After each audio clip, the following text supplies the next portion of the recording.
Bonjour à toutes et tous, bienvenue à l'Espace pour demain, ici au SPACE pour cette troisième et dernière journée. Aujourd'hui, nous allons plonger dans un sujet qui suscite beaucoup de curiosité et aussi quelques questions, c'est l'intelligence artificielle. Mais attention, pas n'importe laquelle, ici on va parler d'IA agricole, une intelligence au service de l'éleveur, du producteur et de l'agronome. IA comme intelligence agricole pour mieux observer, anticiper, gagner du temps, améliorer le bien-être animal, mais aussi celui de l'éleveur. Cette séquence est organisée par le SPACE et la Chambre d'agriculture de Bretagne avec le soutien d'IDEL, de l'IFIP, d'Itavi et de nombreux autres partenaires. À mes côtés, on va retrouver Philippe Briand. Bonjour Philippe. Oui, bonjour Olivier. Et vous êtes là avec nous pour décrypter et enrichir cette séquence. Vous êtes conseiller à la Chambre d'agriculture, plus spécialisé en bovin. Voilà, en bovin et en ruminant plus largement. Voilà, exactement. Regardez bien autour de vous. Vous allez le voir, il est parmi nous. Vous allez bientôt croiser un compagnon inattendu. C'est un chien, voilà, mais pas tout à fait comme les autres. Il s'appelle Edogi. C'est un peu la vedette de ce SPACE 2025. Il a reçu un InnovSpace 3 étoiles, un robot développé par Maïsadour et Evotech. On aura l'occasion d'en reparler dans quelques instants avec l'une des représentantes de Maïsadour. Vous le verrez à l'œuvre un peu plus tard dans cette présentation. Mais avant d'entrer dans les applications très concrètes dans vos élevages, prenons une minute pour mieux comprendre comment l'IA est née et comment elle est arrivée dans nos métiers. Voici un rapide retour sur son histoire en 60 secondes chrono.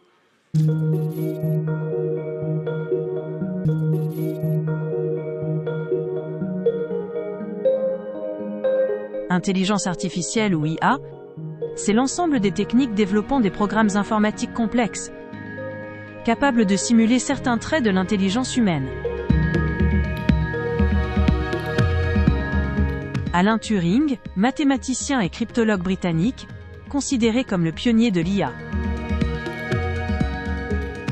La conférence de Dartmouth considérée comme l'acte de naissance de l'intelligence artificielle en tant que domaine de recherche autonome. Deep Blue est un supercalculateur d'IBM. Il possède une base de données capable de calculer 100 millions de coups par seconde. Il bat Kasparov, champion du monde en titre. Les avancées technologiques dont le développement des capacités de calcul et la masse des données disponibles rendent possible l'IA moderne. Et parmi les branches de l'IA, la plus importante notamment dans le milieu agricole est celle du machine learning, que l'on peut traduire par apprentissage automatique.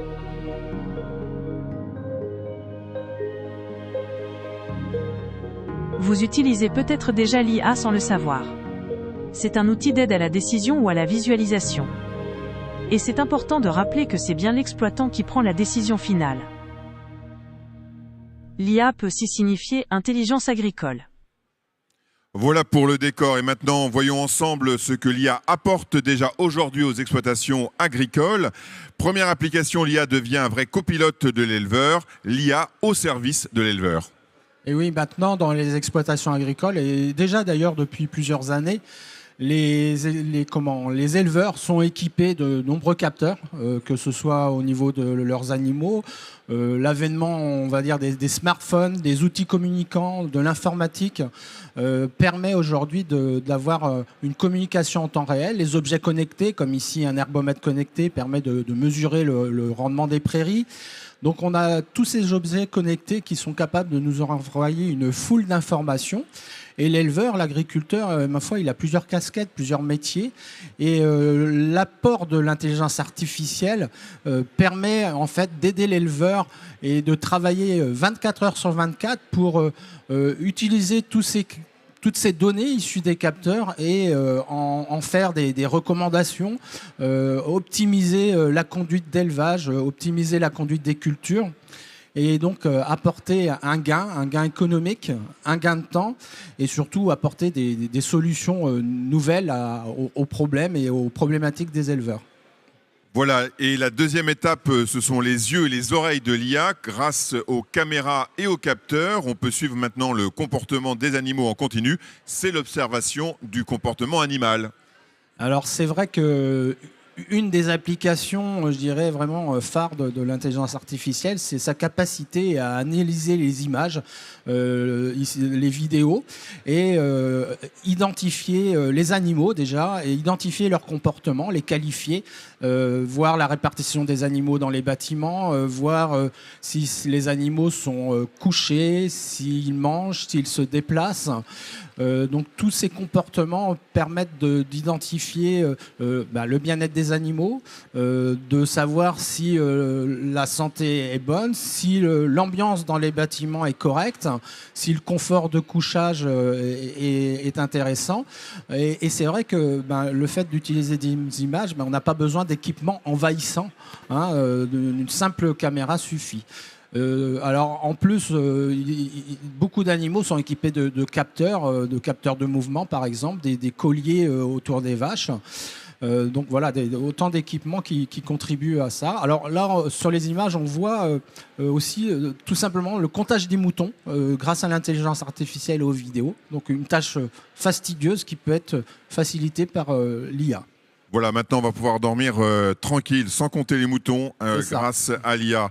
Autre apport précieux, l'IA capte des signaux faibles, souvent invisibles à l'œil nu ou imperceptibles à l'oreille. C'est la détection précoce des maladies. Et c'est vrai qu'en fait, aujourd'hui, on a beaucoup d'équipements, notamment les robots de traite chez les vaches laitières, qui sont équipés de capteurs. On est capable de qualifier un peu la qualité du lait, de comptabiliser les quantités d'aliments ingérés, de prendre les températures. On peut analyser les sons aussi. On peut qualifier les sons, dire voilà, est-ce qu'il y a une anomalie, un grognement, un gémissement suspect. Tous ces indicateurs permettent, je dirais, de prédire, d'anticiper les problèmes, les maladies, et donc, encore une fois, d'aider l'éleveur dans son métier.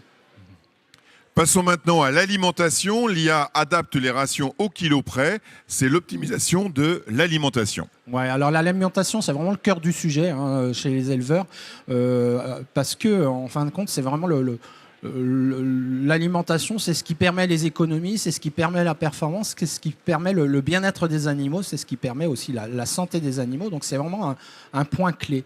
Et donc les outils qui permettent le suivi des animaux et qui permettent, je dirais, de voir leur croissance grâce à l'IA permettent aussi d'adapter au plus près des besoins la ration alimentaire, permet de vraiment faire des économies, y compris au niveau environnement, puisqu'on a moins de gaspillage. Là, on voit sur les images donc une case qui pèse les cochons grâce à la vidéo et puis qui ensuite permet d'aiguiller le cochon qui à droite, qui à gauche, suivant la ration voulue. Dans les exploitations laitières, ici, on voit une distilleuse automotrice. On a aussi tout un tas d'informations sur les quantités qui peuvent être... On a des distilleuses qui peuvent être connectées et toutes ces quantités peuvent être aussi contribuer à faire des rations équilibrées. Le suivi du pâturage aussi peut être aidé par des objets connectés. Ici, on a un herbomètre connecté et via aussi des images satellites, on peut calculer le rendement des prairies. Voilà, et donc cela nous amène aussi à parler de la gestion automatisée de l'ambiance. Dans les bâtiments aussi, l'IA s'installe, elle anticipe la météo, ajuste la ventilation ou régule le chauffage. Voilà, la gestion automatisée de l'ambiance. Alors c'est une des forces de l'IA, l'intelligence artificielle, c'est l'apprentissage. Donc effectivement, on a encore une fois beaucoup de capteurs, beaucoup de paramètres d'ambiance qui permettent de gérer le débit des ventilateurs. Et donc on peut intégrer l'humidité, la température classiquement, le dioxyde de carbone. Et aussi on peut maintenant anticiper, reprendre les données météo, anticiper sur des coups de chaleur et adapter la ventilation avec ces données. Alors après l'ambiance des bâtiments, on va s'intéresser maintenant à chaque animal pris individuellement. C'est l'observation et la reconnaissance individuelle des animaux. Et là, voilà, on est vraiment, on arrive à être déjà de reconnaître les animaux parce que finalement, on a beaucoup d'algorithmes qui ont été étudiés par l'IA qui permettent ici, par exemple, aux images, permettent de vérifier la robustesse des truies, des verras, de les sélectionner. On voit leurs aplombs, on voit leurs foulées, on voit la courbure du dos. Donc ça permet de sélectionner les animaux les plus robustes et d'avoir des lignées plus robustes d'animaux. Donc là, on est vraiment dans le phénotypage numérique et l'IA permet d'augmenter ses performances. Sur la reconnaissance individuelle encore, sans équipement encombrant, sans collier, sans capteur spécifique, grâce simplement à une caméra. Et alors sur les animaux tachetés, alors c'est un peu la condition, on est capable d'identifier individuellement des vaches par exemple.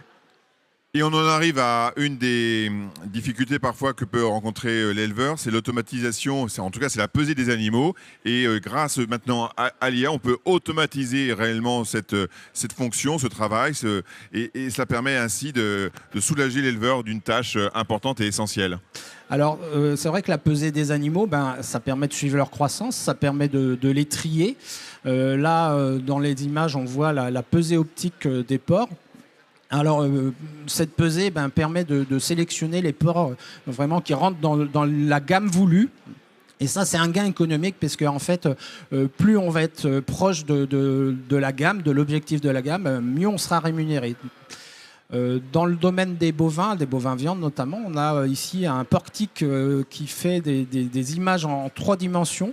Et grâce à l'apport de l'intelligence artificielle, on est capable de faire du pointage, ce qu'on appelle du pointage, donc ce qui est un métier quand même compliqué, et là on peut le faire de manière répétée et fiable, proche des meilleurs pointeurs de la race.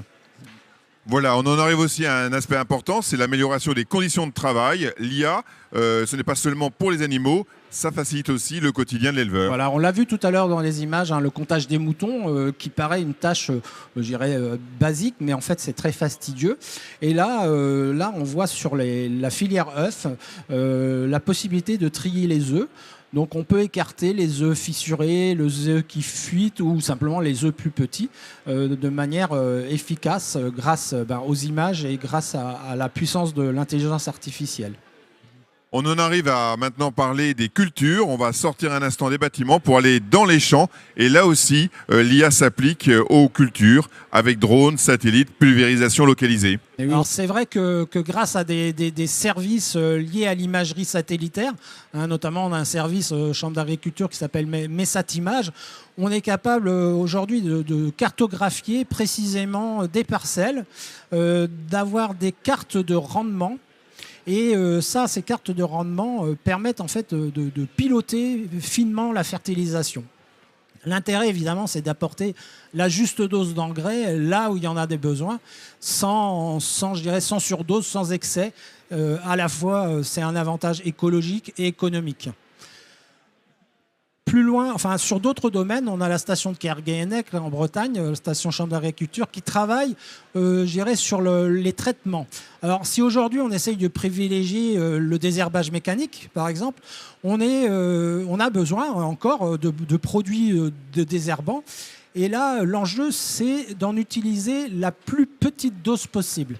Donc, on est capable aujourd'hui de cartographier des parcelles, d'identifier avec une précision quand même qui est de l'ordre du millimètre, d'identifier les mauvaises herbes. Et cette cartographie-là étant faite, on est capable de faire une carte en fait de préconisation qu'on va introduire dans la machine informatique du pulvérisateur. Et le pulvérisateur, buse à buse, va être capable de traiter sur les points où on a identifié des mauvaises herbes. Donc là, on le voit à l'image, là c'est très visuel. Voilà, on est vraiment sur de la microdose de produits. Donc on a ici un enjeu de toute façon à la fois économique, mais aussi de santé publique. Donc c'est vraiment une solution très, très utile. Alors maintenant, si on met bout à bout tous ces éléments, à quoi ressemblera l'exploitation de demain? On en voit quelques images et on n'en est qu'au début. Une ferme connectée, durable, mais toujours pilotée par l'humain.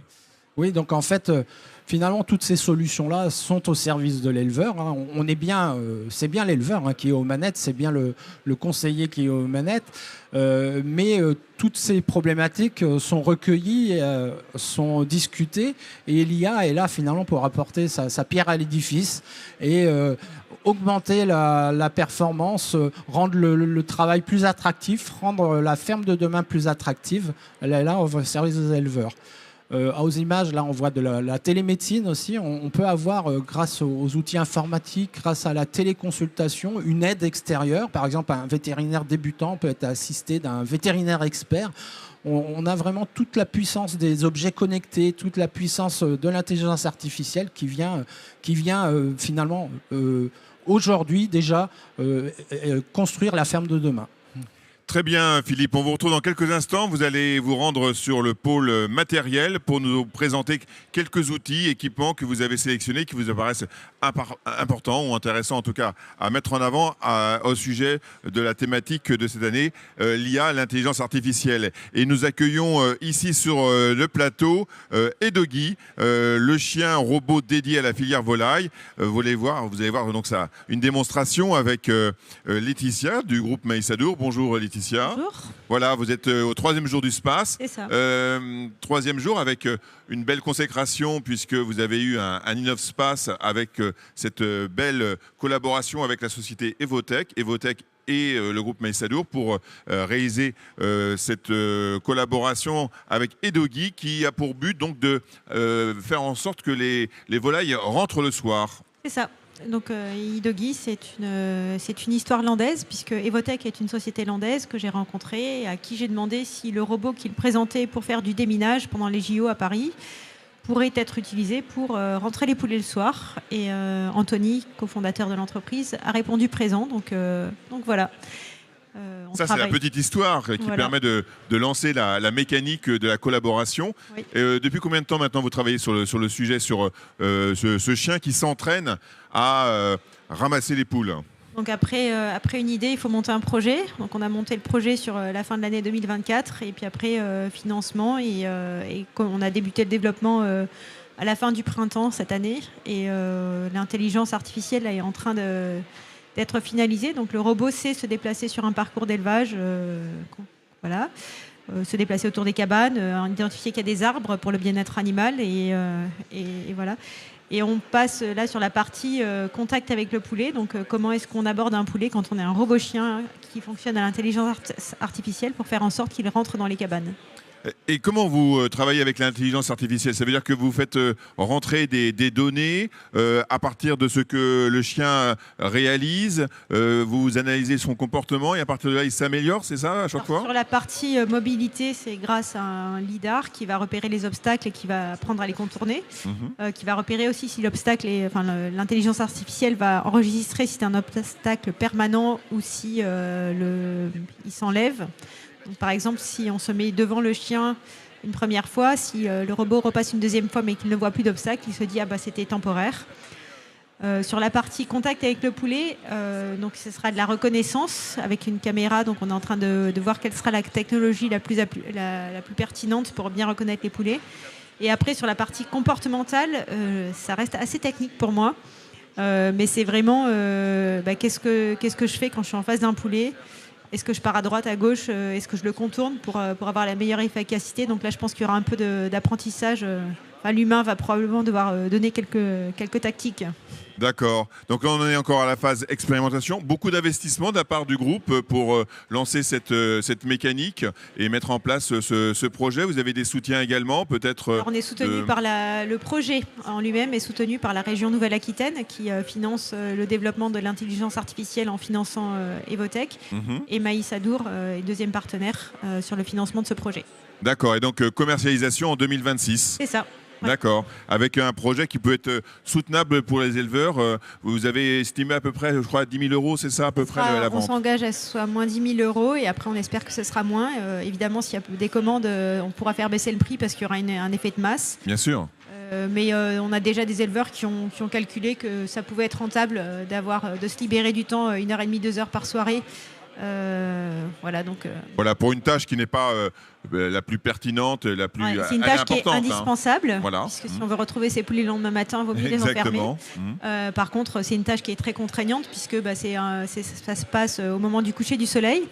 Donc l'été, c'est souvent le moment où on est à table, où on profite de la soirée avec les copains, la famille, et donc voilà, c'est une vraie contrainte, et notamment pour les jeunes générations.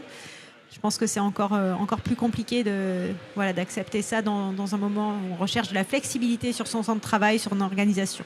Voilà, rendre un secteur d'activité comme la filière avicole plus attractive. On vous remercie Laetitia ainsi que Laurent qui était à nos côtés pour représenter le groupe Maïsadour et la société Evotech avec ce chien Edogi. Merci à vous Laetitia et on va retrouver tout de suite Philippe qui se trouve sur le pôle expo avec d'autres matériels à nous présenter. Qu'est-ce que vous nous proposez Philippe? Alors là on est sur le portique Phéno 3D.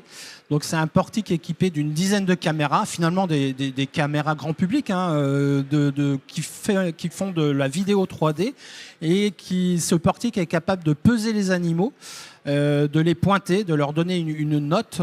Donc tout ça facilement, sans contention compliquée. Et là, pour la première fois exposé ici, c'est un portique qu'on peut replier, qu'on peut ranger dans le coffre d'une voiture. Bon, c'est une fourgonnette, on va dire, mais quelque chose vraiment de très pratique pour notamment les métiers du conseil, les métiers de bovin croissance et les métiers de la sélection génétique. Très bien. On poursuit avec un autre matériel que vous souhaitiez nous mettre en avant, toujours pour la filière des ruminants. Alors là, on va aller sur un matériel qui n'est pas forcément spécifique aux ruminants, qui est en fait une caméra de surveillance. Donc cette caméra de surveillance, en fait, elle a la capacité, grâce aux algorithmes, grâce à l'IA, de détecter la présence humaine. Donc d'éviter finalement les fausses alertes, d'être vraiment spécifique sur les intrusions. D'accord, donc ça, présence humaine, les intrusions avec DetecVel. Voilà. Autre matériel. Alors là, je vais me diriger vers un autre domaine, donc la télémédecine. Donc la télémédecine, c'est donc quelque chose qui permet à distance de solliciter les conseils d'un vétérinaire expert. Alors c'est plutôt aujourd'hui fait par exemple pour les vétérinaires débutants. Donc en s'équipant d'un casque, on a un retour vidéo là au niveau de mon œil. Donc je peux visualiser par exemple un animal et communiquer avec un vétérinaire à distance. On a aussi des objets connectés qui vont transmettre de l'information, des stéthoscopes, des échographies, des prises de température. Et toutes ces informations et le dialogue avec le vétérinaire va permettre de faire finalement de poser ou en tout cas de confirmer un diagnostic à distance. Voilà, vous avez à la fois la caméra sur le casque et en même temps vous avez un petit écran qui vaut de retour qui permet notamment au vétérinaire qui est ailleurs de pouvoir vous indiquer précisément où il souhaite... Par exemple, je peux aller voir un animal, là, voilà, je regarde la vache, voilà, est-ce qu'elle va bien, est-ce que son œil est beau et donc le vétérinaire a ces images en retour à plusieurs centaines de kilomètres de distance, pourquoi pas. D'accord, très bien, très clair. Merci Philippe. Autre matériel peut-être que vous souhaitiez nous présenter ? Alors, un dernier outil ? Oui, dernier. Là, en fait, c'est une multitude d'outils, on va dire, qui sont regroupés sur la plateforme Mosae. Donc, on a des capteurs, principalement des capteurs de mouvement, mais aussi des capteurs de vélage. On peut aussi associer des capteurs d'ambiance, des caméras. En fait, Mosae permet finalement de mettre tout un ensemble de capteurs, c'est tout un écosystème relié aussi à des logiciels d'identification. Donc là, on est vraiment sur un univers complet de capteurs et de données. Merci Philippe. On l'a vu, l'IA n'est pas une idée lointaine, c'est déjà une réalité dans nos élevages et dans nos cultures. Une intelligence qui n'a rien de virtuel, mais qui est bien agricole. Elle observe, anticipe, accompagne, tout en laissant la décision finale à l'éleveur. Une intelligence qui est là avec nos partenaires scientifiques et techniques, IFIP, IDEL, ITAVI, ainsi qu'au SPACE et à la Chambre d'agriculture de Bretagne. Merci à vous tous. Un grand merci également aux exposants qui rendent ces innovations concrètes sur l'espace pour demain, comme Acerva, Coperl, DetecVel, Fancom, Yoti, Maïsadour ou Télélevage. Merci à tous, merci à toutes. Et on se retrouve un peu plus tard pour de nouvelles animations sur l'espace pour demain. À plus tard.